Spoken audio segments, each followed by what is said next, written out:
सबसे पहले तो माफी चाहूंगा कि 5 घंटे देरी से आपके बीच पहुंचा, और उसके बाद भी आप लोग हजारों हजार की तादाद के अंदर मुझे आशीर्वाद देने के लिए पधारे, और जितनी तादाद में मातृशक्ति आई है, यह निश्चित है कि बहुत बड़े बदलाव के संकेत राजस्थान के अंदर दिखाई दे रहे हैं। वीर तेजाजी महाराज ने जिस तरह अपने वचनों के खातिर अपने प्राण न्यौछावर किए, तो मैं तेजाजी महाराज की जयकारे के साथ अपनी बात शुरू करूंगा। बोले वीर तेजाजी महाराज की, राम साहब पीर की। उपस्थित इस भव्य कार्यक्रम के अंदर जिसको पूरा राजस्थान देख रहा है, आज जबरदस्त जोश उत्साह था। ब्यावर से लेके और यहां तक मैंने ब्यावर का ही रूट डाला था कि ब्यावर से मैं जाऊंगा, अगर मैं डालता ना जयपुर से निकलूंगा तो फिर पहुंचते हुए रात की 9-10 बज जाती। इतना जोश राजस्थान के कोने कोने के अंदर, सबको पता है कि आज धुंधला के अंदर बहुत बड़ा कार्यक्रम है। ये सोशल मीडिया की वजह से अपन एक दूसरे को कौन कहां बैठा क्या करे जान पा रहे हैं। इस समारोह के अंदर बड़े भाई राजस्थान सरकार के पूर्व मंत्री, राष्ट्रीय लोकतांत्रिक पार्टी के लिए आप देख रहे हो रात और दिन लगे हुए हैं, दिलीप चौधरी जी, राष्ट्रीय लोकतांत्रिक पार्टी का पूरा परिवार, और मंदिर कमेटी धुंधला के प्रकाश जी भोग्यान, अध्यक्ष भंवर जी सारण, चेतन जी कागड़, शेषाराम जी भोग्यान, खीवाराम जी, मांगीलाल जी, रूपाराम जी, प्रकाश जी, श्रवण जी, ओम जी आचार्य, मेरे साथ आए हुए राष्ट्रीय लोकतांत्रिक पार्टी का पूरा परिवार, माधु जी, शेरू और पूरी टीम, सम्मानित मंच, उपस्थित मौजूद बुजुर्गों, नौजवान साथियों, मातृशक्ति। मेरा शायद धुंधला के अंदर मैं पहली बार आया हूं, और आपका जोश और उत्साह देख के लग रहा है कि संख्या चाहे हमारी कम होगी मारवाड़ जंक्शन के अंदर, लेकिन परिणाम बदलने की ताकत हमारे लोगों के अंदर मारवाड़ जंक्शन के अंदर।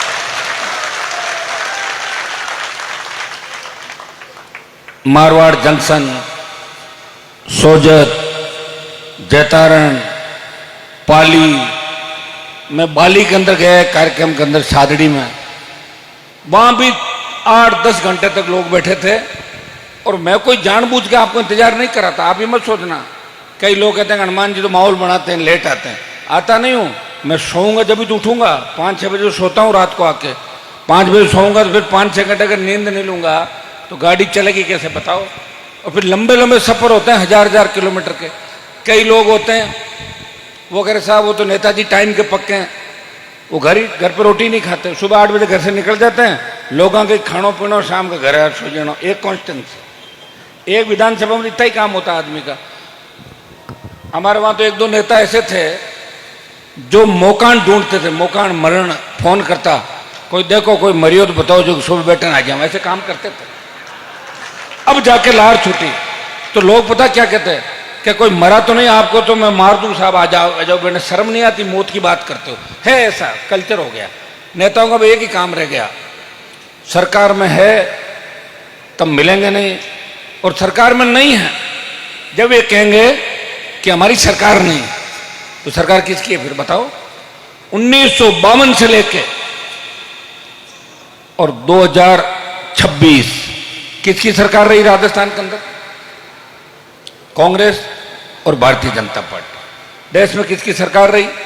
बीच में कुछ समय के लिए तीसरे मोर्चे आए थे, जनता दल की सरकार बनी, जनता पार्टी की बनी कुछ समय के लिए, लेकिन फिर कांग्रेस और भारतीय जनता पार्टी की सरकारें बनी, और ये मिला जुले का खेल राजस्थान और देश के अंदर चला।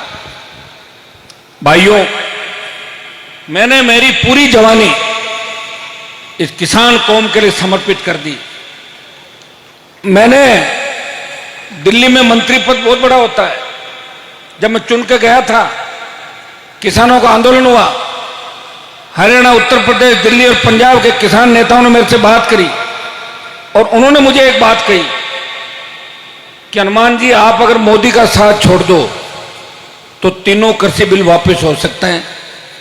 या तो अकाली दल से उम्मीद है और या राष्ट्रीय लोकतांत्रिक पार्टी से। तो अकाली और मेरे में अंतर देखो। अकाली दल ने तो पंजाब में 50 साल तक राज किया था। कितने समय प्रकाश सिंह जी मुख्यमंत्री रहे, उनके बच्चे दिल्ली में मंत्री रहे, बेटे की बहू मिनिस्टर थी। लेकिन राष्ट्रीय लोकतांत्रिक पार्टी तो एक छोटा सा पौधा था, उसे पहला मौका मिला था कि सत्ता के अंदर भागीदारी निभाए और अपने लोगों को ताकतवर करे। मैंने उनकी पूरी बात सुनी। उन्होंने मुझे कहा हमारे नेताओं की जंग लग गई, हमारे नेताओं ने इस देश के लिए परिवर्तन की लड़ाई लड़ी। चौधरी चरण सिंह जी जो उत्तर प्रदेश से आते थे, शोषित दलित, मुस्लिम और किसान की बात करी, देवीलाल जी ने अजगर की बात करी, और सर छोटूराम ने अंग्रेजी रियासत को हिला दिया था। उन्होंने अफगानिस्तान से लेकर गंगा के तट तक किसानों की लड़ाई लड़ी। ये सारे लोग हरियाणा, उत्तर प्रदेश और दिल्ली की धरती से आते थे। मैंने कहा भाई आपके इतने एमपी हैं, आप उनको काम ले छोड़े मोदी जी के साथ। बोले साहब हमारे नेताओं की जंग लग गई, हमें सिर्फ आपसे उम्मीद है। उत्तर भारत के अंदर अगर जाट समाज में से किसी व्यक्ति ने मोदी की सत्ता को ठोकर मार के सड़कों पे आने का साहस किया, नागौर का सांसद तेजाजी का भक्त था जो किसान कौम के लिए सड़क पे आ गया। लोग मंत्री बनने के लिए पता नहीं क्या से क्या कर देते हैं। एमएलए बनने के लिए लोग कैसे भाग जाते हैं छोड़ के। सत्ता के लिए तो आपने देखा होगा, बेटे ने बाप को मारा, सालों ने जीजा को मारा। ये हिस्ट्री देखो आप, जगह जगह जयचंद हुए, हर जगह जयचंद हुए इतिहास के अंदर, हर दौर के अंदर। लेकिन हनुमान बेनीवाल ने जब आरएलपी का गठन किया, उस वक्त एक बात आपके बीच कही थी, जिस दिन इस देश के किसान जवान को आवश्यकता पड़ेगी, सबसे पहले अगर कोई कुर्बानी देगा वो हनुमान बेनीवाल इस कौम, किसान और जवान के लिए कुर्बानी देगा। भाइयों, किसान बिल वापिस हो गए। 2023 का चुनाव आया, कांग्रेस और बीजेपी दोनों पार्टियां चाहती थी कि राष्ट्रीय लोकतांत्रिक पार्टी से गठबंधन करें। मैंने कहा मैंने वचन दिया है कि 23 में कांग्रेस बीजेपी से गठबंधन करूंगा नहीं और मैं चुनाव लड़ूंगा। मुझे राजस्थान के जवान किसान पे भरोसा था कि वो मेरा साथ देंगे, इसलिए मैंने कांग्रेस बीजेपी के गठबंधन के प्रस्ताव को ठुकराया और आजाद समाज पार्टी जो एक शोषित दलित की राजनीति करके एक लीडर ने तैयार करी, भाई चंद्रशेखर, उनके साथ बच्चों की इच्छा थी, अलायंस किया। और अलायंस के बाद जब मैं आपके बीच आया तो 18 में 3 सीट दी और आपने वापस 3 की 1 कर दी, खियूचर की सीट 1 जिसमें मैं जीता। और बाद में जो लोकसभा का अलायंस था वो कांग्रेस पार्टी से हुआ। कांग्रेस से अलायंस के लिए बात करी, 5 दिन बात करते करते एक उम्मीदवार लेके भाग गए मेरा, पीठ में छुरा, दूसरे तरीके से शोषण, अलग अलग गुटों में बंटी पार्टियां। लेकिन फिर भी अलायंस हुआ और मैं अकेला लोकसभा में जीत के नहीं गया। जिस कांग्रेस का खाता नहीं खुल रहा था राजस्थान में, बेचारे 10 साल से 1 सीट के लिए तरस रहे थे, उन कांग्रेसियों का खाता भी खुलवाया और 1 से लेके 11 तक मैं गया। और कांग्रेस पार्टी के नेता अगर मुझे प्रचार के लिए भेजते, मेरे से बात करते, तो अलवर, कोटा, जोधपुर, जयपुर और कोटा की सीट भी इनके खाते में आती। लेकिन कांग्रेस गुटों में बंटी हुई थी, कांग्रेस के लोग बीजेपी से अंदर खाने मिले हुए थे। और ये मिलाजुली का खेल जो राजस्थान में अंदर चला, इस मिलाजुली के खेल को खत्म करने के लिए हनुमान बेनीवाल ने अपनी पूरी जवानी इस कौम के लिए समर्पित कर दी। वो सत्ता के नजदीक रहा, सत्ता उसके आगे पीछे घूमती रही, लेकिन उसने अपने आप लोगों के सम्मान के लिए कभी अपने आप को झुकाया नहीं। मैंने कहा मैं टूट सकता हूं, झुकूंगा नहीं। और जब देश की पहलवान बेटियां न्याय के लिए जंतर मंतर में बैठी थी, तब हरियाणा, उत्तर प्रदेश के नेता नहीं गए थे, तेजाजी का भक्त हनुमान बेनीवाल उन बेटियों को न्याय दिलाने गया और उस बाहुबली का इलाज भी किया। आपने देखा होगा जब सेना को ठेके में दे दिया, कितने लड़ाके हमारे देश के अंदर बताओ मुझे। सबसे ज्यादा सेना के अंदर पैरामिलिट्री के अंदर, पुलिस के अंदर, या जहां भी व्यवस्था संभालनी होती है, किसान के बेटे बेटियां इस अंदरूनी ताकतें देश के अंदर खाने जो देश को कमजोर करने में लगी हुई है, या बाहरी ताकतें जो पड़ोसी मुल्क के हमारे, वहां सेना लड़ती है, बीएसएफ लड़ती है। भाइयों, जब सेना को ठेके पे दे दिया, और इसलिए दिया कि किसानों के आंदोलन के अंदर जब मोदी की हार हुई तो बौखलाए हुए मोदी ने सोचा कि इनका तो मैं कुछ नहीं बिगाड़ सका, लेकिन इनके बच्चों को मैं तंग करूंगा, इसलिए सेना के अंदर अग्निवीर लेके आए। क्या अग्निवीर? कौन जाएगा 4 साल के लिए? आजकल तो अग्निवीर कोई भर्ती हो जाता है, उसकी सगाई नहीं करते लोग कि 4 साल बाद वापिस आएगा, क्यों सगाई करे? सही बात है। और 2-3 अग्निवीर देखे मुझे जो शहीद हुए, एक एम्बुलेंस में बॉडी डाल के और लेके छोड़ के चले गए जंगलों के अंदर कि ये रही बॉडी और ये एम्बुलेंस, जाओ। भाइयों, उस अग्निवीर के खिलाफ भी अगर देश में कोई लड़ाई लड़ रहा है, जोधपुर में जो 2 लाख जवानों की रैली की, जिसमें पाली से भी बड़ी तादाद के अंदर आप लोग आए थे, लोकसभा, ऑल पार्टी मीटिंग, सड़कें, रैलियां, एक ही व्यक्ति हमेशा कहता है कि अग्निवीर को समाप्त करो, पूर्व की भांति सेना भर्ती रैलियां करो, ताकि हमारे हरियाणा, पंजाब, राजस्थान, उत्तर प्रदेश, दिल्ली, जम्मू के किसान के बेटे देश की सरहदों पर देश की रक्षा करने का जो जज्बा है वो हमेशा बना रहे। आजकल लोग सेना में जाना ही छोड़ दिया, लोग कौन जाएगा? और आपको एक लड़ाई और लड़नी होगी। अगर आप चाहते हो कि अपने बच्चों का भविष्य सुरक्षित रहे, बंद कमरों में बैठ के भारतीय जनता पार्टी के नेताओं को पता नहीं है कि देश की रखवाली कैसे होती है। भाइयों, अभी जो ईरान इजराइल का युद्ध हुआ, इसके अंदर आपने देखा होगा कि पहले भारत को लोग कैसे पूछते थे। ट्रंप ने 3-4 बार मोदी जी को धमकाया, मोदी जी छुप गए, और ईरान की पंचायती इजराइल की पाकिस्तान कर रहा। कौन कर रहा पंचायती? पढ़ते हो नहीं पढ़ते हो सारी बातें? इंडिया को अलग थलग कर दिया। ऐसे नहीं होता कि देश की मार्शल जातियों को साइड में करके कोई सोचे कि मैं बंद कमरों में जंतर मंतर चला के कर दूंगा। वो गलतफहमी है।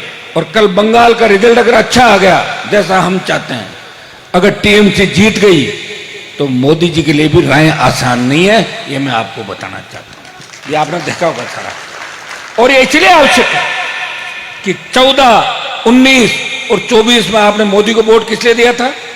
रोजगार मिलेगा, एमएसपी, किसान का कर्जा माफ होगा, एमएसपी खरीद होगी, देश में कानून का राज होगा, सादत नहीं होगी। जब मोदी सत्ता में आए, मैं उनके साथ था, कहते थे कोई शहीद नहीं होगा किसी किसान के बेटे की जो सादत होती है वो मैं नहीं होने दूंगा। आप मुझे बताएं, पुलवामा से लेके जितना कांग्रेस के सरकार के समय सादत होती थी, सादत बढ़ी है, घटी नहीं है। ऐसा कोई दिन नहीं जब समाचार मिलता है कि राजस्थान, हरियाणा, यूपी के किसी कोने के अंदर किसान के बेटे ने लड़ते लड़ते सादत दी, सीने पे गोली खा गया। किस लिए? इस देश को बचाने के लिए। ये बंद कमरों में बैठे, एयर कंडीशन में बैठे लोग, इनको किसान की चिंता नहीं है। और इनका मकसद क्या है ये तो ये जानते हैं, लेकिन मैं इनको बहुत करीब से मैंने भारतीय जनता पार्टी को देखा है।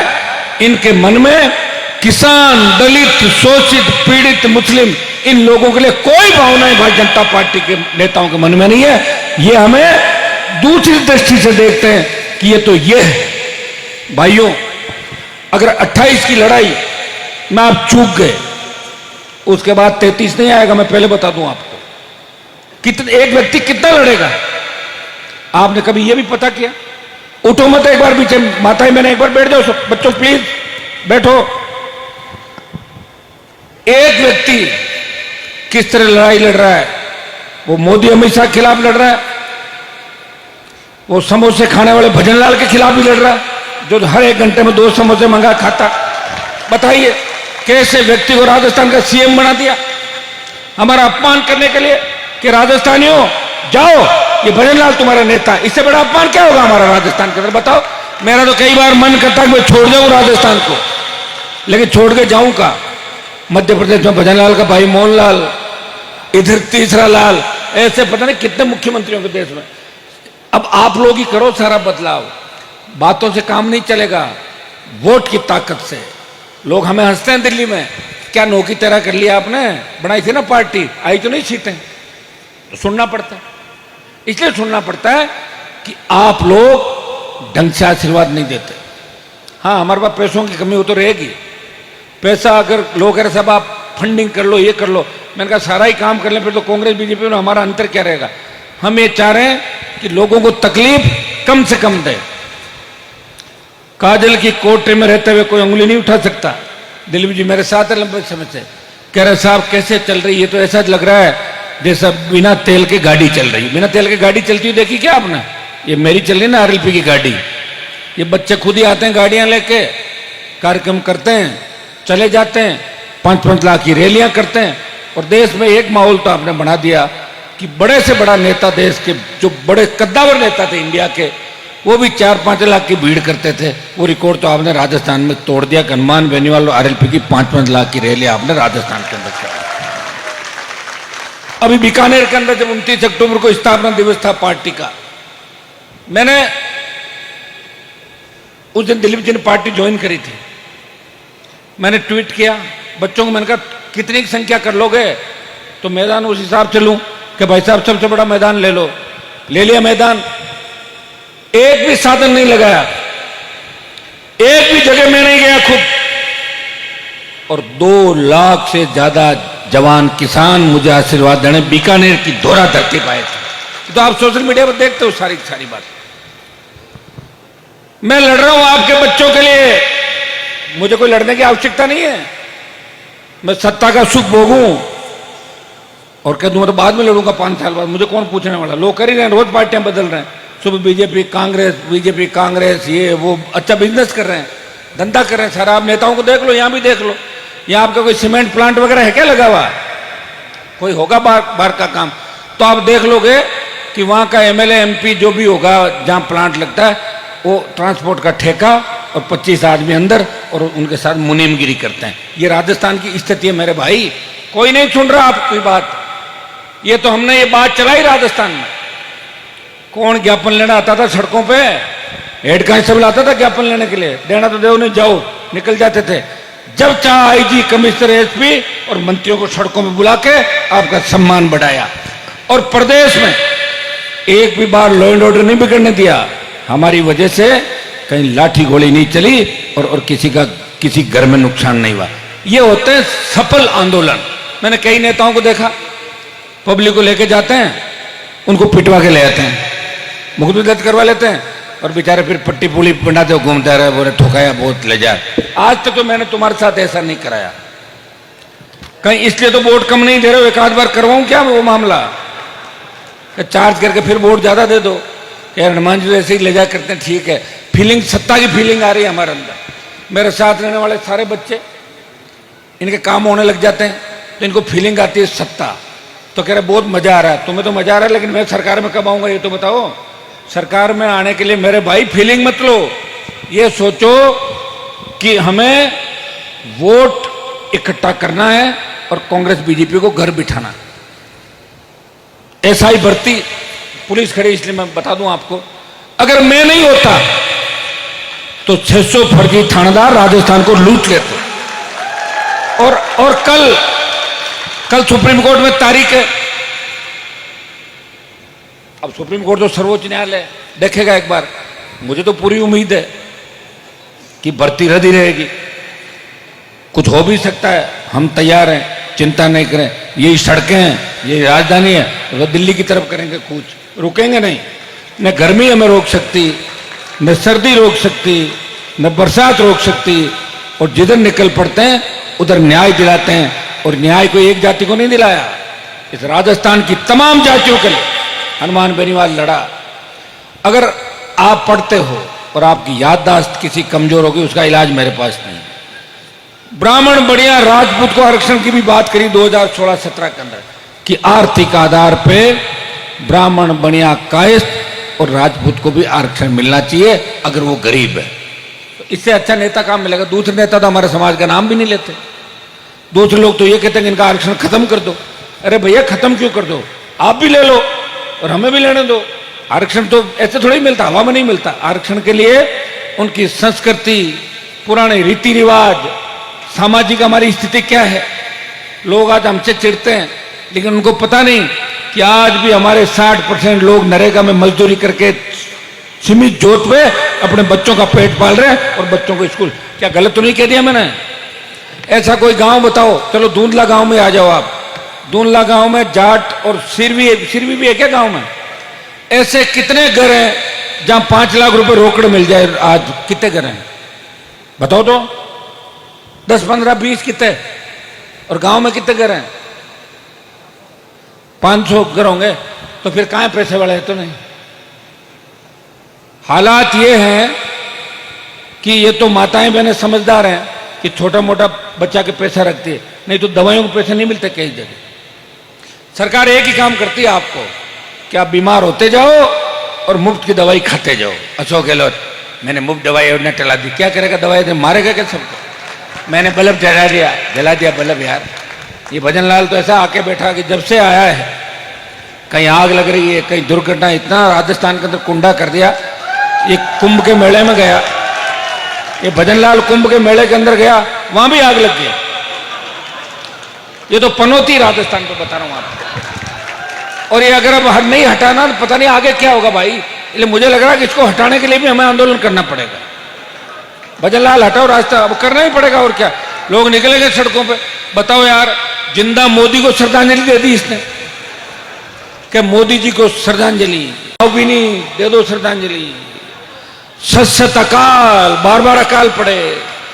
मेरी रात। देखो हेलीकॉप्टर और फ्लाइट तो रात में उड़ने की बात होती है। वो कहता है कि मेरी रात फ्लाइट में उड़ेगी। रात फ्लाइट में कैसे उड़ेगी? अरे फ्लाइट उड़ती रात में, कौन समझाए? लोग तो इसके मजे लेते हैं, इसको नहीं पता ये। और आजकल मोदी जी की नकल करता है भाइयों बहनों। अरे मोदी जी के भाइयों बहनों निकल गया, तेरा कहां बचेगा भाइयों बहनों? ये स्थिति है भाई राजस्थान की। और सबसे बड़ी बात है कि हमारे जो नेता है, हमारे समाज से, दूसरे समाज से, उनकी स्थिति देखो उन मंत्रियों की। वो भजन लाल उनको डांटता है, वो डांट खाते हैं और कहता है मैं ठीक कर दूंगा, तुम्हें दिल्ली में शिकायत करूंगा। इनकी खुद की कितनी शिकायत हो रही है अता पता ही नहीं। इनका साड़ा जिसके खिलाफ FIR लॉन्च हुई, जो पैसों का सारा लेन देन करता है हजारों करोड़ रुपए का, वो भूमिगत हो गया। ये चाहे तो उसको पकड़ सकता है, लेकिन दिल्ली में बचाव के लिए कहता है कि उससे मेरा कोई संबंध नहीं। और बाद में तो अपने घर ही रहना, पुलिस आएगी नहीं पकड़ने। पुलिस तो खुद की है ना भाई, कैसे जाएगी पुलिस बताओ मुझे? ये कोकस जो राजस्थान के अंदर बना, भजन लाल ने यह भी कहा कि कांग्रेस के नेता रात को मेरे घर पे मिलने आते हैं। जाते, सही है। ये जो उपचुनाव है राजस्थान के अंदर, कांग्रेस पार्टी के अध्यक्ष और इन लोगों को बुला के बीजेपी के बड़े नेताओं ने दिल्ली में कहा कि हम जिनको कहें उनको टिकट दे देना, नहीं तो पेपर लीक के अंदर हथकड़ी पहनने के लिए तैयार हो जाओ। बोले साहब सारी टिकटें ले लो, चाहे जमानत जब्त हो जाए, कांग्रेस का बीजेपी में विलय करा लो, लेकिन हमें पकड़ना मत, क्योंकि पेपर लीक तो हम लोगों ने कराया। वो कह रहे हैं और सही बात है। एक एक नेता के 20-20 रिश्तेदार, RS RPS कहां से बन जाएंगे भाई? उससे पहले होशियार नहीं थे क्या लोग राजस्थान के अंदर? मैं नेता हूं, मेरे पिताजी MLA रहे, 10 चुनाव जीत गए, 16 लड़ लिए। हमारे घर में तो कोई नहीं है RS RPS। सारे बच्चे मेरे से नाराज रहते हैं। कोई कहता चाचा जी आप इतने टाइम से जीत गए, आपने हमारे लिए क्या किया? अच्छा मगर बच्चों क्या करना कि हमारी नौकरियां नहीं लगाई? पढ़ो तो लग जाओगे, और नहीं तो फिर अपना खेत पशु है उसके लिए रेडी हो जाओ सारे के सारे। अगर मैं ये काम करने लग जाऊंगा तो फिर मुझे कोई सम्मान नहीं मिलेगा। मेरी हालत भी वही होगी। भजन लाल मेरे लिए भी कहेगा कि कांग्रेस के नेता रात को मेरे से मिलने के लिए घर पे आते हैं। वो कहते हैं ये मिलाजुली का खेल राजस्थान के अंदर। आप बताइए, बीजेपी का प्रभारी बयान दे रहा है कि सचिन पायलट की एक टांग कांग्रेस में और दूसरी टांग उधर। उधर मतलब बीजेपी। तो टांग तो दो होती थी, एक तो इधर तो दूसरी किधर?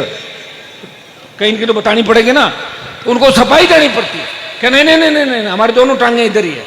वो इसलिए क्योंकि कहीं न कहीं उनके कनेक्शन दिल्ली के अंदर बीजेपी के नेताओं से। मुझे तो लड़ाई में बड़ा मजा आता है, सुनो। और मेरी तो आजकल आदत पड़ गई कि जब तक कोई लड़ाई आती नहीं मुझे ढंग से नींद नहीं आती रात को। देख दो क्या लड़ाई है कि नहीं, लेकिन इतना जरूर देखता हूं कि अगलों में दम कितना है। लोग क्या कहते हैं साहब हम पूरे पूरी तौर से लड़ रहे हैं, आप आ जाओ ये वो, और फिर थोड़ी देर बाद पता लगता है कि समझौता कर लिया। इसलिए मैं भी आजकल वेट करता हूँ, तुरंत नहीं पहुँचता, रुको एक बार, पहले मेरी टीम जाएगी, दिलीप जी पहले देखेंगे, पहले जिला जाएगा, प्रदेश जाएगा, और लगता कि अब नहीं है तब मैं आऊँगा। मैं जाऊँगा जब कहता हूँ, उठूंगा नहीं, बीच में मत भागना। ऐसा नहीं जिसको न्याय दिला रहे हैं वो तो समझौते कर रहा है और हम सड़क पर बैठे। ऐसी कई बार परिस्थितियाँ हुई राजस्थान में हमारे सामने कि जिनके लिए हम लड़ रहे थे वो सरकार से सेटिंग कर गए और हम धूप में बैठे रहे और मुकदमे दर्ज हो गए। तो रोज आप देखते हो, ये राजस्थान है। मैंने राजस्थान पे भी कई बार अपनी नाराजगी जाहिर की। राजस्थान का जो इतिहास लिखा बहुत तोड़ मरोड़ के लिखा, इतना नहीं था इतिहास, इतिहास गलत था, सब जानते हैं हम सारी बातें। जो लड़ाके हुए, जो मजबूत थे, उनको सम्मान देश के अंदर नहीं मिला। महाराजा सूरजमल जी को जो सम्मान देश में मिलना चाहिए, मोदी सरकार और पुरानी कांग्रेस की सरकारों ने नहीं दिया। जिन्होंने 80 युद्ध लड़े थे और 80 का 80 युद्ध जीते और लड़ते लड़ते वीर गति को प्राप्त हुए। जो लड़ते लड़ते शहीद होता है वही वीर होता है। हाँ, हुए होंगे वीर, मैं मना नहीं कर रहा हूं, लेकिन जो सूरजमल जी को सम्मान मिलना चाहिए वो देश में नहीं मिला। और मैं आपको विश्वास दिलाता हूं कि मेरे अगर इस सरकार में 5 विधायक भी होते तो भजनलाल को हम इस तरह नहीं करने देते। राजस्थान के अंदर एक भी विधायक नहीं, एक एमपी और आप लोग, फिर भी कोशिश प्रयास ही रहता है कि अगर किसान दलित शोषित के कोई सुई भी चुभ जाए तो मैं दर्द महसूस करता हूं, उसको न्याय दिलाता हूं। जहां किसान का पसीना बहता है, मैं कहता हूं मैं आपके लिए खून दूंगा और आपका पसीने का हिसाब किताब भी पूरा करूंगा। आप चिंता नहीं करें, मैं आपके साथ हूं। भाइयों, जिस तरह राजस्थान बर्बादी के कगार पे चला गया, भरोसा उठ गया लोगों का। हमारी बहन बेटियां रात को अंधेरे में निकलती नहीं, छोटी बच्चियां, छोटे बच्चे, जिस तरह की दरिंदगियां, जिस तरह के रावण राजस्थान के अंदर हो गए, इस देश के अंदर हो गए, कौन रखवाली करेगा आपकी? बताओ मुझे। क्या तेजाजी महाराज अवतार लेंगे दोबारा? नहीं लेंगे।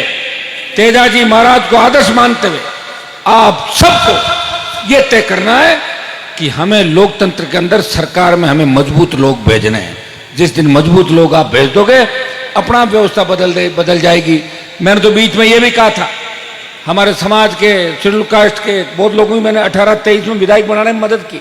बेचारा आए मेरे घर पे, कोई मुझे अंकल जी कह रहा, कोई मामा जी कह रहा, कोई भाई साहब कह रहा, हम बर्बाद हो जाएंगे, एमएलए बना दो, चुनाव मत लड़ाओ, हम जिंदगी भर आपके साथ हैं। मुझे दया तरस आ गया। 18-23 में मैंने मेरी पार्टी की चिंता नहीं करी, मेरे वोट 9 लाख से 10 लाख हो गए। मैंने आप सबके सम्मान की चिंता करी। जहां 2000-5000 आ रहे, नहीं लड़ाई चुनाव वहां पे, लेकिन वो लोग कभी इस बात को स्वीकार नहीं करेंगे और पीछे से बैठ के एक ही बात करेंगे कि हनुमान जी तो बच्चों को बिगाड़ रहे हैं। अब आप बताओ, आपके गांव में कोई बच्चा बिगाड़ दिया क्या मैंने? और मुझे अगर निकाल दो राजस्थान की राजनीति से तो फिर लड़ाका कौन, उसका नाम बताओ मुझे। चलो मुझे माइनस करो, मैं नहीं हूं। बोलो भाई, क्या वो सिक्कर वाला टोडास रहा है लड़ाका? तो कौन से जो मीणा जी थे पहले कह रहे थे मैं ऐसे कर दूंगा, भाग गए बाबू पायलट साहब। उनका तो डॉक्टर ने कह रखा धूप में निकले तो आपका रंग काला हो जाएगा, धूप से एलर्जी उनको। तो कौन लड़ेगा तुम्हारे लिए? बोलो तो सही। हमारा तो काला हो गया रंग, आप देख रहे हो कैसे धूप में घूम घूम के 45 डिग्री, 48 डिग्री, 46 डिग्री। और आज से नहीं, जब मैं विश्वविद्यालय का अध्यक्ष था उस समय भी ऐसा ही था। मैं, कोई भी मेरे पास आता था, मुझे बड़ा मजा आता था कि उसका काम कराऊं। मैं परसेंटेज नहीं देता, आओ एडमिशन पाओ, आओ घुस जाओ यूनिवर्सिटी के अंदर। कितने विधायकों ने मेरे खिलाफ उठाया मामला। भैरू सिंह जी सीएम थे, हनुमान को गिरफ्तार करो, इसने विश्वविद्यालय के अंदर ये क्या कर दिया, कबाड़ खाना, 7-8 हजार एडमिशन करा दिए गांव के लड़कों के। तो मीडिया के लोग मुझे बोले कि आपने ये क्या कर दिया। मैंने कहा मैंने सही किया। एडमिशन लेना हर आदमी का अधिकार है, हर बच्चे का अधिकार जो पैदा होता ना कि मैं अच्छी जगह पढ़ूं, ये हमारा मौलिक अधिकार है। भाई किसी का मन हो गया तो पढ़ लेगा, हमारी चली करा दी। और मैंने कहा अगर मैं सरकार में आ गया तो मैं नौकरियां कैंप लगाऊंगा, गांव में नौकरियां पकड़ पकड़ के नौकरियां लगा दूंगा। मैंने ये भी कहा और आज भी मैं कहता हूं कि सरकार के नजदीक भी ले आओ, मुझे सीएम की कुर्सी के 20 मीटर के दायरे में बिठा दो, उसमें भी ठीक कर दूंगा सारी व्यवस्थाएं 10 मिनट के अंदर। भाग जाएंगे जो बड़ी बड़ी बातें कर रहे हैं ना, वो दिखेंगे नहीं। जोड़ी झंडे लेके कोई बंगाल की खाड़ी में भागेगा, कोई समुद्र में कूद जाएगा। इतने लोगों को देखा हो मैंने, नजदीक से देखा। और मेरी एक आदत रही जिसका मैंने पीछा किया, उसको भगा दिया 7 समंदर पार। जिसको चाह कि इसको जेल में भेजना है, जेल में भेजा। जिसको चाह कि इसको 7 समंदर पार भेजना, 7 समंदर पार भेज दिया।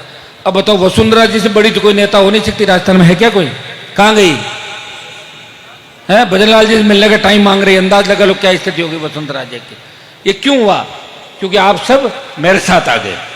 पहले आप वसुंधरा के साथ। मैं जाट समाज के लोगों को कहता था, वो कहते थे अपने ठीक है साहब, कम से कम जाट सीएम नहीं बना तो आधी तो है ही, जाटों के घर पे आई तो आधी सही अपने, उससे काम चला लो आधी से।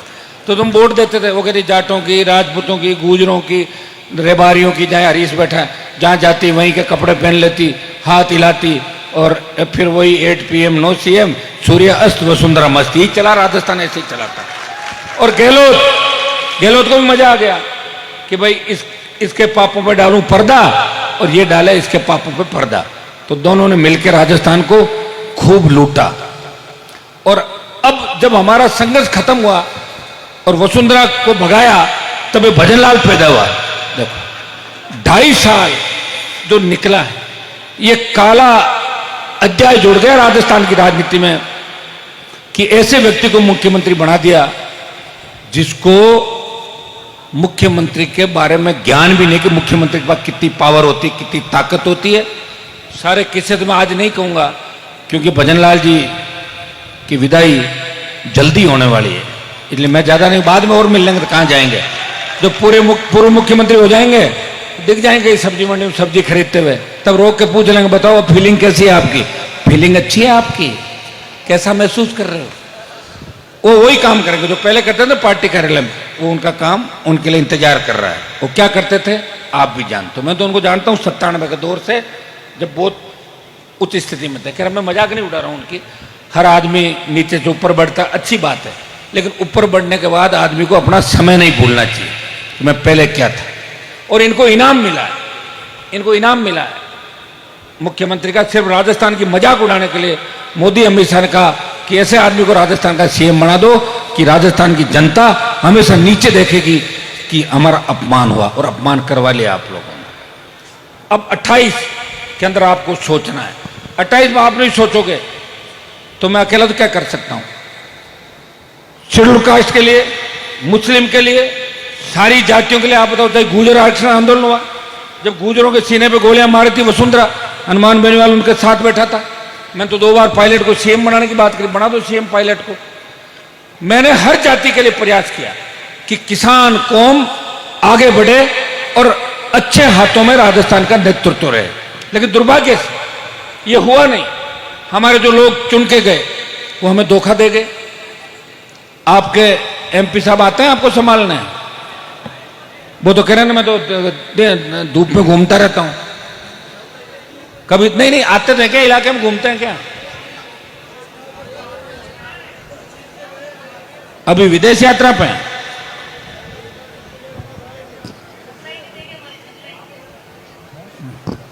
वैसे कम आना चाहिए क्योंकि मैं खियूसर में ज्यादा आया, इसलिए मुझे हरवा दिया वहां पे। ज्यादा आना भी खराब है।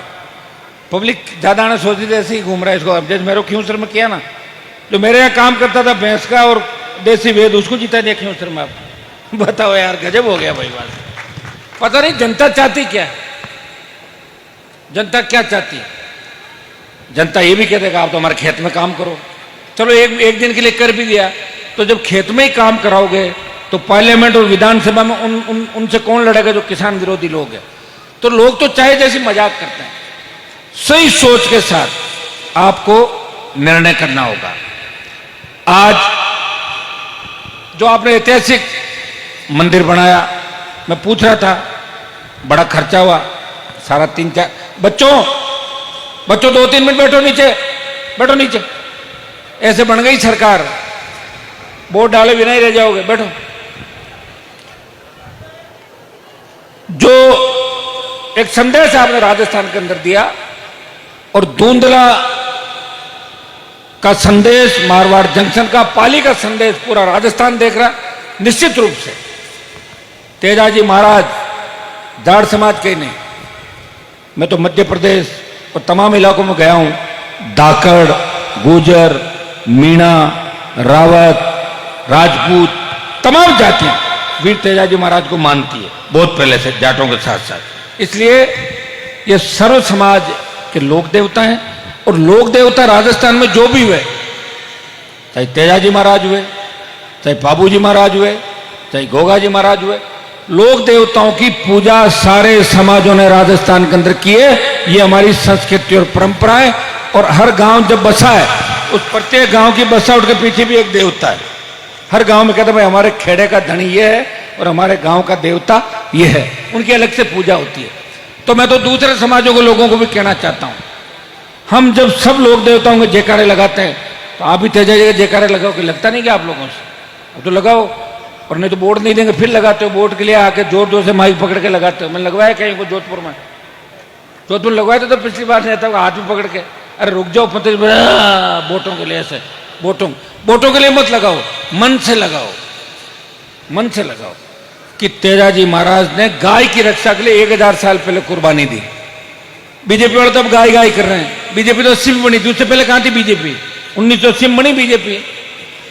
तो भाइयों, आप सबको, मातृशक्ति को, नौजवानों को एक प्रण आपको लेना है कि हमें ऐसी सरकार बनानी है जिसमें हमारी बहन बेटियां रात को 12 बजे सड़क पर निकले तो ऐसे महसूस करें कि हम घर के आंगन में घूम रही है, कोई दिक्कत नहीं। ऐसा राजस्थान कैसे बनेगा? वोट की ताकत से बनेगा। और एक बार आप ठीक कर दो, किसान को बूस्टर डोज की आवश्यकता, किसान का कर्जा माफ करो। 2 लाख करोड़ का कर्जा है राजस्थान के किसानों को, देश पे 30 लाख करोड़ का कर्जा है। धन्ना सेठों का 20 से 30 लाख करोड़ का कर्जा माफ किया कांग्रेस बीजेपी की सरकारों ने। तो फिर किसान का कर्जा क्यों नहीं माफ कर रहे हो? चौधरी देवीलाल जी ने 90 के अंदर 10,000 का मूल कर्जा माफ किया था, तो उसमें लाख लाख, 1.5 लाख, 2-2 लाख रुपए लोगों को माफ होते मूल का ब्याज लगा के। तो भाइयों, एमएसपी खरीद, टोल मुक्त राजस्थान, सशक्त लोकायुक्त, अगर मंत्री मुख्यमंत्री भ्रष्टाचार करे उनके खिलाफ भी मुकदमा दर्ज हो और उनकी गिरफ्तारी हो, ऐसी कानून की व्यवस्था यहां पे हो। फ्री बिजली दो राजस्थान के किसान को। आप फलोदी, बाड़मेर, जैसलमेर, नागौर, बीकानेर के अंदर आप ऊपर से देखोगे, मैं चुनाव के अंदर हेलीकॉप्टर से घूम रहा था, ऊपर सारी सोलर प्लेटें लगी हुई, सोलर ही सोलर आ गया। सोलर, विंड एनर्जी, बिजली उत्पादन के हमारे दूसरे जो स्टेशन है, इन सब की बिजली अगर उत्पादन देखते हैं तो राजस्थान आज की तारीख में बिजली के मामले में आत्मनिर्भर है। बिजली बेच रहा है दूसरों को, तो फिर किसान को फ्री बिजली मिलनी चाहिए और उपभोक्ताओं को घरेलू आधी दर पे बिजली मिलनी चाहिए। ये हुंकार रैलियों के माध्यम से, जब वसुंधरा सीएम थी तो बड़ी हुंकार रैलियों के बाद ये करवाया कि 5 हॉर्स पावर की बिजली माफ कराई, स्टेट हाईवे टोल फ्री कराए। किस बात का टोल? डीजल पेट्रोल 100 रुपए, डीटी ऑफिस में गाड़ी रजिस्ट्रेशन करा रहे हो 1.5-2 लाख 2.5 लाख रुपए उसके ले लेते हो, और शेष 3 तरह के टैक्स और फिर टोल टैक्स। इससे ज्यादा क्या होगा? लेकिन कौन सुनेगा आपकी? बताओ मुझे, सुनेगा कौन? आपके नेता हो तो जाकर हाथ जोड़ के एक बात कहते, साहब हमारी सरकार नहीं है, हमारी चलती नहीं। और जब विधानसभा लोकसभा चलती है तब नींद लेते हैं, वहां पड़े पड़े लड़ नहीं सकते, हमारी टिकट कट जाएगी, हमारा नेता हमसे नाराज हो जाएगा, तो फिर रख लो टिकट अपनी। वैसे हारना, करना, मरना तो सबको ही है। आप एक बात को याद रखो कि कोरोना के अंदर मोदी की लापरवाही से और राजस्थान में अशोक गहलोत की लापरवाही से कितना बड़ा नुकसान हमें उठाना पड़ा। मोदी जी कहते घंटी बजाओ कोरोना चला जाएगा, चला गया घंटी से। कभी कभी तो घंटी बजवाई, कभी ताली बजवाई, कभी दिए जलवाए। अरे कोरोना कोई दीपक से और उससे जाएगा क्या? कोई तंत्र मंत्र थोड़ा ही था। और लोकसभा मोदी कहते थे कोविड नहीं आने दूंगा हिंदुस्तान में। हमारे जैसे लोग भी बैठे हुए उस समय, क्या शायद कोई बात हुई हो कि नहीं आएगा। और बाद में जबरन लोकसभा चलाई, कोविड फैलाया देश के अंदर, पार्लियामेंट का रिकॉर्ड बनाया कि हमने इतने दिन पार्लियामेंट चलाई। इस रिकॉर्ड बनाने के चक्कर में लाखों लोगों का जीवन संकट के अंदर डाल दिया। कितने लोग मरे होंगे कोरोना में? आप अंदाज बताओ, देश में कितने लोग मरे? ऐसा कोई गांव है क्या नहीं मरा? कोई है कोई गांव? 50 लाख मर गए। ये 2-3 लाख ही बताते हैं। हिंदुस्तान की आबादी ज्यादा है ना, तो थोड़े बहुत मरते हैं जब तो पता ही नहीं चलता। आजकल आप देखो, रोज लोग देखते हैं भजन लाल के आने के बाद आग ज्यादा लगने लगी, बस ट्रेन लग रही, लोग रहे कितने मरे, कह रहे यार नहीं नहीं कम मरे। मतलब लोग यहाँ इंसान की जान की कीमत नहीं है, और इसको आप मुआवजे में तोलते हो। मर जाता है, बैठ जाओ बॉडी लेके, बस 50 लाख मुआवजा दे दो, जांच कुछ भी नहीं करे, मुआवजा दो और घर ले जाते हैं। तो भाई ये व्यवस्था तो खराब हो गई ना, इस व्यवस्था को ठीक कौन करेगा आप बताओ। चलो ये तो मैं कम से कम लड़ रहा हूं, तो हरियाणा, दिल्ली, पंजाब में आपका सम्मान तो बड़ा, राजस्थान वाले तो कांग्रेस बीजेपी को ही वोट देते हैं और कुछ जानते ही नहीं राजस्थान के लोग। एक बार कांग्रेस और एक बार बीजेपी, एक बार बीजेपी और एक बार कांग्रेस। कम से कम तुम्हें एक नई झंडा, नया डंडा, नई ताकत दी देश के अंदर, और नौजवानों को लड़ने का संबल दिया। उन्हें ये भी कहा कि डिमोरलाइज होने की जरूरत नहीं है, मैं सत्ता को ठोकर मार के लगातार बैठा हूं। मेरे जो दुश्मन थे, जो मुझे बर्बाद कर रहे थे, मेरे परिवार को बर्बाद कर रहे थे, मैं तो सत्ता में हूं नहीं, वो तो अपना मर जाएंगे बूढ़े होकर, फिर मैं बदला कब लूंगा उनसे बताओ मुझे। लेकिन मैं बदला लेने की नहीं सोचता, मैं ये सोचता हूं कि मेरे लोग मजबूत होने चाहिए जो मुझे प्यार करते हैं। वो ताकतवर कैसे हो, हर घर में स्कॉर्पियो फॉर्च्यूनर कैसे खड़ी मिले, हर किसान ताकतवर कैसे हो, किसान गरीब जब थाने तहसील में जाए उसका सम्मान हो, थानेदार तहसीलदार बोले आओ बाबा चाय पियोगे या कोल्ड ड्रिंक मंगाऊं, ऐसा राजस्थान में चाहता हूं। ऐसा राजस्थान कौन देगा, आप दोगे। आप तय कर लो कि एक वोट के साथ एक शेड्यूल कास्ट का वोट और एक ओबीसी का, मुस्लिम का और तमाम लोगों का। गांव में बात करो, जहां ये हमारे प्रवासी भाई जो बैठे हैं जिनका अच्छा बिजनेस है, सब लोगों को भामाशा, ये अलग अलग स्टेट के अंदर, चाहे मद्रास हो, हैदराबाद हो, बेंगलोर हो, पुणे, मुंबई, अहमदाबाद, सूरत में जाता रहता हूं। वहां इन्होंने तेजाजी महाराज के मंदिर बनवाए, 5000 से ज्यादा मंदिर बन गए पिछले सालों के अंदर। खरनाल का नहीं बना अभी तक, वो तो फिर मेन मंदिर है ना, उसमें थोड़ा समय लगेगा। वो मंदिर और सरकार मुझे लग रहा है साथ साथ ही बनेगी, ऐसा मुझे ऐसा लग रहा है, बढ़ रहा है आगे धीरे धीरे, ऐसा लग रहा है सब हो जाएगा। मेरे से देश के कई एमपी बात करते हैं, आपके मारवाड़ी लोग बहुत अच्छे हैं, वो कहते हैं मारवाड़ी मतलब राजस्थान में शेखावटी, मारवाड़ सब कुछ आ गया मारवाड़ी। हरियाणा के आधे लोगों को भी मारवाड़ी मानते हैं जो वहाँ काम करते हैं। कह रहे साहब कोरोना के समय मारवाड़ियों ने बहुत मदद की हमारी, पैसा भी दिया, संसाधन जुटाए और सेवा करी, तब सीना चौड़ा होता हमारा। लेकिन ये बात तो ठीक हो गई, वहाँ सेवा की। अब आप ये बताओ कि मारवाड़ियों को यहाँ क्या मिल रहा, कोई रोजगार का साधन या कोई नए डेवलपमेंट, कौन सोच रहा। पीने का पानी तो नहीं है आपके पास राजस्थान के अंदर, पीने का पानी आ रहा है क्या गांव में? सही, हर गांव की स्थिति है, पीने का पानी नहीं, सड़क नहीं, स्कूल नहीं, स्कूल है तो उसमें सब्जेक्ट नहीं, कॉलेज नहीं, कॉलेज है तो सब्जेक्ट नहीं। कहां बेटियां पढ़ेगी हमारी बताओ? कौन व्यक्ति अपनी बच्ची को बाहर पढ़ा के 20,000 रुपये महीने के अंदर कराएगा? मैं आपको विश्वास दिलाता हूं कि अगर आप हमें ताकत दोगे तो देखिए ताकत से सब कुछ होता है, खाली बुला के कहना ही होता है कि ये फैसले लिए गए, वो फैसले लागू हो जाते हैं और आम आदमी खुश हो जाएगा। तो उसके लिए आपको अपनी खुद की सरकार बनानी होगी। अगर बीजेपी को हरा के कांग्रेस बना दोगे और कांग्रेस को हरा के बीजेपी बना दोगे तो 70 साल 80 साल में आपने क्या लिया, ये चीज भी देखने की आवश्यकता। दिलीप जी ने जो आपको बात कही वो अच्छी बात है कि फिर लड़ने वाले कहां से लाओगे ये तो बता दो। लोग तो हाँ लड़ते जरूर हैं, अभी नए एमएलए और नए नेता ना वो लड़ते हैं। किस लिए लड़ते हैं बताऊं आपको? टोल टैक्स का ठेका लेने के लिए, किसी कंपनी में ट्रांसपोर्ट के लिए, जमीन पे कब्जा करके होटल बना लें, बाहर विदेश यात्राएं करें, बच्चों के सपने देखो नए विधायकों के, सांसदों के। अरे यार यूथ किस दिशा में जा रहा है, हमें तो चिंता होती है कि इतना लड़के क्यों खराब हुए। जब लोगों को समझ में नहीं आ रहा है तो छोड़ो। फिर हमारे नाथूराम जी ने नहीं समझाया कभी, लोगों को कहते थे कि बिजली आएगी तो करंट आएगा, रोड होगी तो चोर आएंगे और लड़कियां पटेगी तो भाग जाएगी। और 70 साल वोट लिए, कितने साल? 70 साल इस बात के वोट लिए। और मैंने वहां 30 कॉलेज बनवा दिए नागौर के अंदर। और लास्ट में क्या खींचर में कि हनुमान जी तो रोज ही जीते, अब कहने भैंसड़ान बनाए दो, 5,000 वोट पर दे दिए भैंसड़ान, तो कर दिया काम। विदेशी वैद ऐसा हमारी झोटी खराब हुई थी और हाथों हाथ ठीक करी वैद जी। तो एक काम तो कोई, मतलब आप कैसा नेता चाहते हो मुझे ये तो बताओ, आप नेता कैसा चाहते हो? क्या लड़ने वाला नेता चाहते हो, या कमजोर जो घूमता रहे हर जगह मुंह मारता वैसा चाहते हो, या चोर चाहते हो, लुटेरा चाहते हो, ईमानदार चाहते हो, या 40% वाला चाहते हो जो बनियान में 40% ले ले सारा? आ गया ना बनियान के अंदर। बनियान में वीडियो देखा आपने? फिर कहते हनुमान जी को मिटा दे, मिटा तो नहीं मैं तो यहीं खड़ा हूं। 7-8 महीने में मिट गए। लेकिन भारतीय जनता पार्टी क्या कर रही है? उनको बचा रही है। बीजेपी को किससे तकलीफ है? हनुमान बेनीवाल से। वो तकलीफ इसलिए है कि हमारी पोल खोल रहा है और ये किसानों का नेता है, और हम जो खून चूस रहे हैं किसानों का, ये हनुमान बाधा बन रहा है। कांग्रेस और हम मिलकर लूट सकते हैं, लेकिन ये लोगों को जगा रहा, इसे हनुमान की पार्टी को खत्म करना है। जब बजरी माफिया का आतंक था, ये बजरी माफिया तो कुछ भी नहीं, पिछले वाला मेघराज सिंह एंड पार्टी, तब मैंने आंदोलन किया।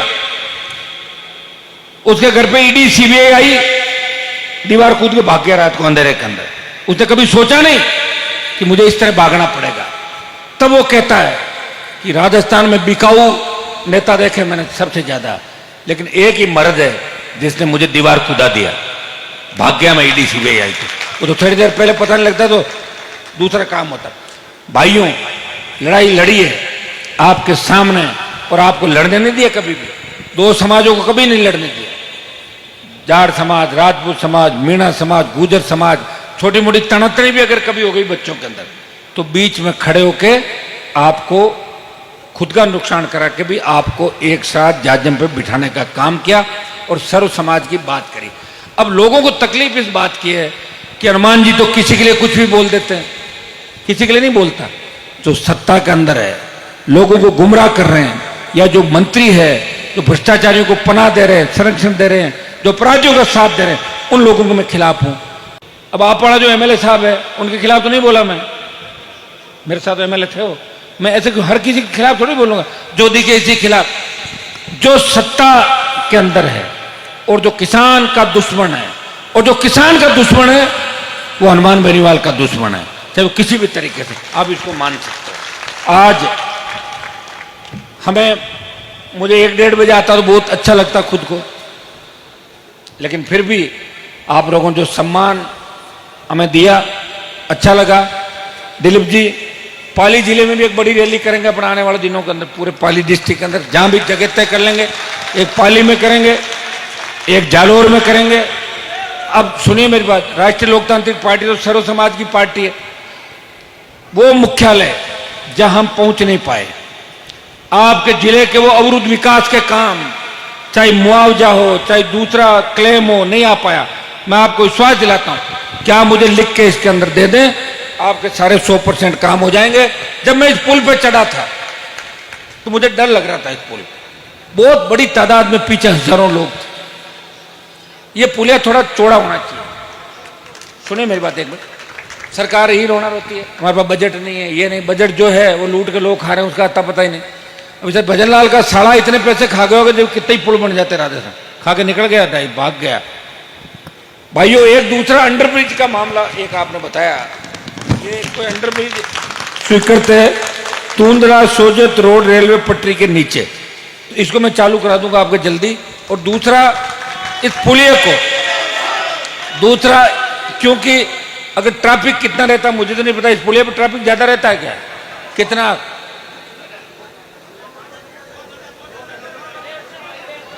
ये नेशनल हाईवे है, स्टेट है। हाँ, तो ये प्रयास हम करेंगे कि इस पुलिया को अगर डबल बना दिया जाए ना, तो किसी भी तरह की दुर्घटना नहीं हो। मुझे खुद को डर लग रहा था ऊपर, यार मैंने कहा बच्चे पीछे आ रहे हैं, धीरे धीरे करके कैसा है। तो ये 2 काम आपने बताएं, ये करेंगे। आपके यहाँ जो भी सड़क, स्कूल, पानी, बिजली, जो हमारी बच्चियां बैठी है, इनके बच्चों के, नौजवानों के जो भी काम है, लड़ाई तो आपकी लड़ ही रहा हूँ कि राजस्थान में ज़्यादा से ज़्यादा वैकेंसी निकले, बच्चों को नौकरियां मिले, खाली पद जो 4 लाख है वो पद भरे जाएं, कर्ज माफ हो। तमाम मुद्दों की लड़ाई तो मैं लड़ ही रहा हूँ, लेकिन अलग से कोई मामला हो आप मुझे बिल्कुल बताना। जब मैं आ गया आपके क्षेत्र में तो निश्चित रूप से ये क्षेत्र भी का ध्यान भी मैं उतना ही रखूंगा जितना मेरे विधानसभा क्षेत्र का मैं ध्यान रखता हूं, इतना विश्वास मैं दिलाता हूं। पाली, अब पाली और मेरे में पाली, हम तो मारवाड़ के, असली मारवाड़ पाली, नागौर, जोधपुर, ये मारवाड़, ये बाड़मेर, जैसलमेर, चूरू का आधा इलाका, ये असली मारवाड़ है। तो हमारा तो आपस में रिश्ता है, एक भाषा, एक संस्कृति, खान पान सब एक है। और हाँ, राजनीतिक रूप से और शैक्षणिक रूप से, सामाजिक जो रहा, विकास के मामले में हमारे नेताओं ने हमारे साथ धोखा किया, इसमें कोई दो राय नहीं। जिसका मौका लगा, नाथूराम जी का मैंने नाम गिनाया, हर जिले में नाथूराम जी थे एक न दो जो लुटिया डुबो रहे थे। तभी तो आजादी के 70 साल बाद कहीं भी जाओ महिलाओं के अंदर एक ही बात कहती है कि पीने का पानी नहीं, नल नहीं। बताओ, नल के लिए तरस रहे हैं हम लोग। कहां तो मोदी जी बात कर रहे हैं कि मैं भारत को विकसित बना दूंगा। भारत तो बनेंगे नहीं, खुद तो हो ही जाएंगे विकसित सारे। भाई खुद ने तो कभी सोचा नहीं कितना बड़ा पद मिलेगा। और अंग्रेज आए थे देश के अंदर, तब लाए थे थोड़े से लोग व्यापारी बन के। देखा यहाँ तो पोल है, बजा दो ढोल, ढोल बजा के 150 साल। मोदी जी को लग गया कि सामने तो कुछ है ही नहीं, आराम से जो चाहे भाषण दो, सोशल मीडिया सारा कर लिया मामला, और सामने वाले बेचारे जो है उनको देख लो। ये तो पहली बार एक हुए हैं विपक्ष वाले, वो भी हमारे जैसे कई भाइयों का रात, नहीं तो ये तो सरेंडर हो जाते। और पहली बार मोदी जी को 12 साल में मुंह की खाने पड़ी, और महिला परिसीमन बिल कैसे गिरा लोकसभा का देखा था आपने गिरते हुए? क्या देखा था? मोदी और अमित शाह तो उठा नहीं गया था, यूं हाथ देके उठे थे दोनों। ताकत चली गई। अब वैसे ही ताकत जाएगी, क्योंककि 19 में जो सीट थी 303 और 24 में कितनी आ गई? 240। कम कर लो 50-60 और, अब के बाहर चले जाएंगे सत्ता से। लेकिन उससे पहले भजनलाल का जाना जरूरी है। अगर ये रह गया तो पता नहीं, रिफाइनरी में तो आग लगी गई, देखा आपने? रिफाइनरी में इसका दौरा हुआ और उस दिन बोला कि मैं थोड़ी देर में आ रहा हूं, तो अग्निदेव बोले आप आओ ही मत, उससे पहले ही कर लेंगे हम काम। हो गया। और उसके बाद जा रहा कि मैं जांच कर रहा हूं। क्या पता तुम्हारे को कैसे जांच होती? रिफाइनरी की परिभाषा भी जानते हो क्या? रिफाइनरी में क्या रिफाइंड होगा, कहां से तेल आएगा? बस बिठा दो, बिठा दिया कुर्सी के ऊपर। यार मुझे तो शर्म आती, मैं कह रहा हूं कि मैं राजस्थान, लोग कहते हैं कि आपके प्रांत का मुख्यमंत्री कौन है? तो मैं तो कई बार मोहनलाल का नाम बताता हूं, मध्य प्रदेश वाला, कि नीमच लगते हुए इलाके वो मोहनलाल जी है, भजनलाल जी। हाँ, मोहनलाल जी भजनलाल जी भाई हैं दोनों, किसी को भी मान लो। तो कौन पूछ रहा मुख्यमंत्री को? नीचे ब्यूरोक्रेट अधिकारी चला रहे सारी सरकार। मुख्यमंत्री का काम तो ये बच गया जो आईपीएम आपने कराया, और मुझे मारवाड़ जंक्शन और धुंधला की धरती के दर्शन करवाए। और उसके लिए आप सबका, आयोजन समिति का, जाट समाज का और सर्व समाज के जो लोग यहाँ आए, उन सबका हृदय से आभार, बहुत बहुत धन्यवाद। जय हिंद।